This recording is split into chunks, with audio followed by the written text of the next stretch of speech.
Hoje eu queria propor para vocês uma reflexão a partir de dois temas, né, que aparecem na nossa liturgia.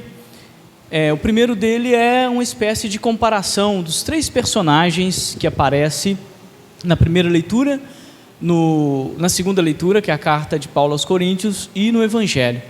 E depois uma reflexão breve sobre este contraste que nós temos entre a profundidade e a margem, né, que aparece no Evangelho hoje através do convite de Jesus.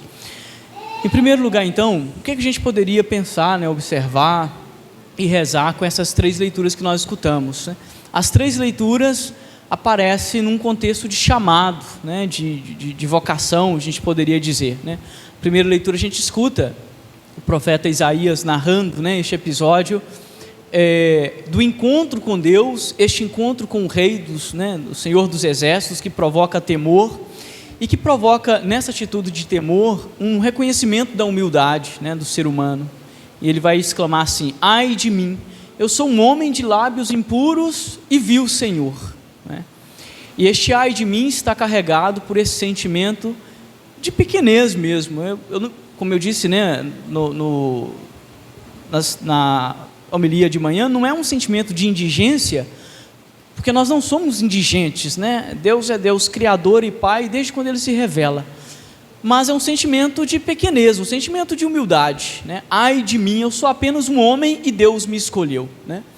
E aí a gente já percebe na primeira leitura que este ai de mim, né, que o profeta Isaías narra ou proclama, ele não é uma lamúria infrutífera, e ele não impede de forma alguma que o profeta exerça ou abrace a missão, porque depois deste ai de mim, que o anjo pega com a tenaz a brasa do altar e queima a boca dele, vem um convite que ele aceita, né?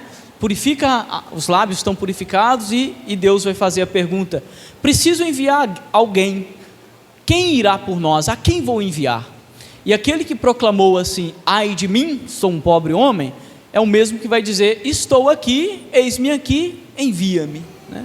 Então nós temos essa postura bonita lá no profeta Isaías, né? Apesar da nossa pequenez, a nossa vida não deveria ser nunca reduzida no ai de mim, né? Nós temos uma espiritualidade contemporânea que coloca muita ênfase na miséria do ser humano, né? Isso a gente estava conversando hoje, é bom a gente ter seminários em casa, que a gente vai batendo papo sobre teologia, né? Isso é um resquício da teologia agostiniana, que foi retomada pela teologia luterana e entrou, né, na nossa teologia católica, né? Já existia na teologia católica, porque Lutero era um padre católico, né, gente? Mas foi reforçado. O ai de mim, né, porque sou pobre e pecador, jamais pode ser uma desculpa para não trabalhar e para não se entregar ao reino de Deus, né? O ai de mim é uma postura humana, precisa existir, postura de humildade, de reconhecimento, mas jamais é uma amarra. Eu não posso fazer nada porque eu sou só um pecador. E cuidado, eu não posso fazer nada porque eu sou só um pecador. Você realmente não pode fazer nada, mas a graça de Deus em você pode, e muito, se você falar: eis-me aqui, envia-me, né? Então isso é muito importante. A gente precisa retomar essa leitura do profeta Isaías para a gente entender a profundidade dela. A mesma postura de humildade que o profeta Isaías hoje proclama, aparece em São Paulo. Paulo, né, está preocupado com o Evangelho, o autêntico Evangelho. Então ele está falando, né, da autenticidade do Evangelho, e chega um momento nessa carta que ele escreve à comunidade de Corinto, que ele vai dizer: eu sou o menor de todos os apóstolos. Diz mais: eu nem mereço ser chamado de apóstolo, porque persegui a igreja. A gente brincava, mas é uma brincadeira séria, né, que hoje nós temos pessoas que se dão o título de apóstolo, de bispo, de profetas, né, e aí se arrogam né, se arrogam significa com arrogância toma posse disso para falar: eu profetizo, né, como se tivesse o poder de profetizar. Eu sou o apóstolo. São Paulo, gente, que vai dizer: eu sou o menor de todos e não sou digno de ser chamado de apóstolo. E depois ele vai, avançando um pouquinho mais, ele vai repetir, né? Repetir não, vai reafirmar: muitas coisas boas eu tenho feito, até mais do que os outros apóstolos, mas não por mim, pela graça de Deus eu sou aquilo que sou. É a graça que age em mim. A gente vai vendo a teologia de São Paulo, né, visitando as cartas de Paulo, e a gente vai vendo como que tem conexão, né, quando ele diz, né, por exemplo, não sou eu mais quem vivo, mas Cristo que vive em mim. A partir da sua humildade, ele se torna literalmente um receptáculo, né, da graça. E aquele que é pequeno, que é o Paulus, né, vai se tornando grande na fé pela graça de Deus. A mesma postura aparece no Evangelho. Pedro, que diante da graça de Deus cai de joelho e diz: afasta-te de mim, porque eu sou um pecador, não sou digno de estar junto contigo, né? E Jesus que fala: fica tranquilo, né? Tenha medo não, a minha graça vai fazer com que você seja pescador de homens, né? E aí aparece no contexto do Evangelho, a segunda parte da nossa reflexão, né? A primeira foi essa comparação entre os três personagens, né, para dizer que o verdadeiro servo, aquele que se entrega à causa do reino, tem como principal postura a humildade, o diálogo, e não a arrogância, né, e a prepotência.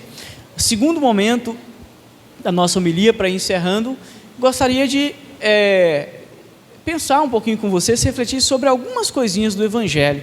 Este Evangelho é muito famoso porque ele é um Evangelho vocacional, então tem muitos elementos que a gente poderia refletir, mas eu vou ficar com um deles só, né? A gente conhece, por exemplo, a frase, né, de agora em diante serás pescador de homens, daí por diante, né? Muitas reflexões foram feitas ao redor dessa frase, mas eu queria ficar com a frase inicial mais simples, que é a frase do Quinault, que é: avance para águas mais profundas, né? Essa frase também que nós conhecemos, várias hermenêuticas nós temos sobre ela, mas é sempre importante a gente retomar. Por detrás dessa frase existe uma denúncia, que é a denúncia comum do risco da mediocridade, de permanecermos na margem, né? Jesus vai dizer: avance para águas mais profundas e lançai a rede para a pesca.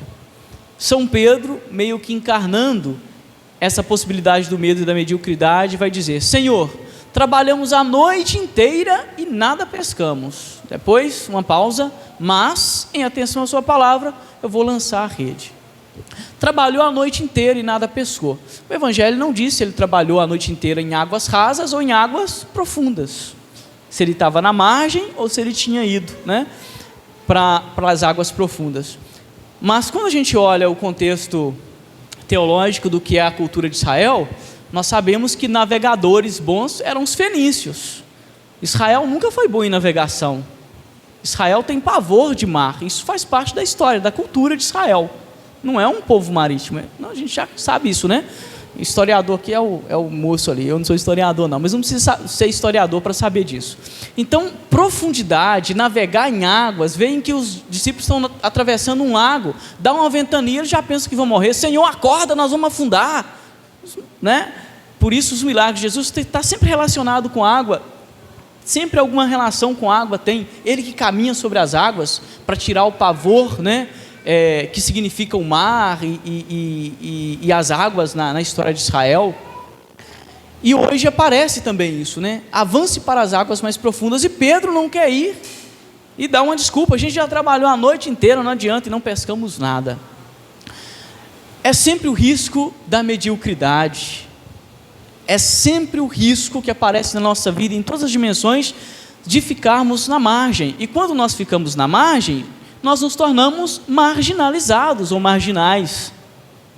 E aí eu faço este jogo de palavra aqui, gostaria que vocês entendessem isso, não no sentido que a gente chama de valorativo, de juízo de valor, mas no sentido espiritual, né? Muito interessante, por exemplo, quando nós falamos na igreja da opção preferencial pelos pobres, pelos marginalizados. É nosso, é evangélico. Se tirar isso da igreja, o evangelho cai. Mas a opção preferencial pelos pobres e pelos marginalizados não é para mantê-los na margem, na pobreza, é para que eles possam ir mais longe, avancem para as águas mais profundas. O Evangelho não permite de nós uma postura medíocre e marginal, né? Quando fala Jesus veio para os marginalizados, não para manter as pessoas à margem, é para que as pessoas tenham vida e vida em abundância. Avance para as águas mais profundas. Isso é muito importante para nós, porque significa que a gente então precisa parar de ficar lavando as redes. Não pesquei nada, mas vou lavar as redes e guardar. Não pescou nada, não lava a rede não, estavam lá lavando as redes. Pega a rede, coloca dentro do barco e avance para as águas mais profundas, insista. É uma mensagem importante para a nossa vida, né? Em todas as áreas, né? Que a gente não seja medíocre, nem no trabalho, nem na faculdade, nem na escola, ensino médio, sei lá, que estão fazendo da vida, nem no namoro, nem na igreja, nas pastorais, nem na família. Sempre é preciso avançar para as águas mais profundas, mesmo que haja um risco de náufrago, né? Mesmo que haja algum risco de se afundar em algum momento, né? A gente precisa encarar este evangelho como esse pedido ousado de Jesus para a nossa fé, né? Gente, é bom ser medíocre em alguns momentos, né? A nota para passar é 60, eu já tenho 58, tenho uma prova valendo 15, para que eu vou estudar? 2 pontos tá bom. Nós vivemos assim, e isso aparece na nossa vida em todos os aspectos, desde do prato que eu deixo sujo em casa por algum momento, né, até o meu rendimento na faculdade, no mundo do trabalho, nas pastorais, né? É uma tentação, fazer o básico é uma tentação, né? O Evangelho, ele sempre vai nos pedir isso, né? A entrega e este avançar para as águas mais profundas. E é lá que vai acontecer o milagre, é lá que nós vamos conseguir, né, essa pesca frutuosa. Então peçamos ao Senhor que nos tire da mediocridade, né, que nos faça assim acolher aqueles que são marginalizados, marginais da nossa sociedade, mas não para mantê-los sobre a amarra, né, da nossa doutrina, da nossa hipocrisia, da nossa ideologia, mas sempre a partir deste convite de Jesus: para me seguir é preciso deixar tudo e avançar para as águas mais profundas, inclusive deixar o medo, né? Deixar a preguiça. Vai lavar a rede não pescou ainda, avance para as águas mais profundas. Louvado seja o nosso Senhor Jesus Cristo.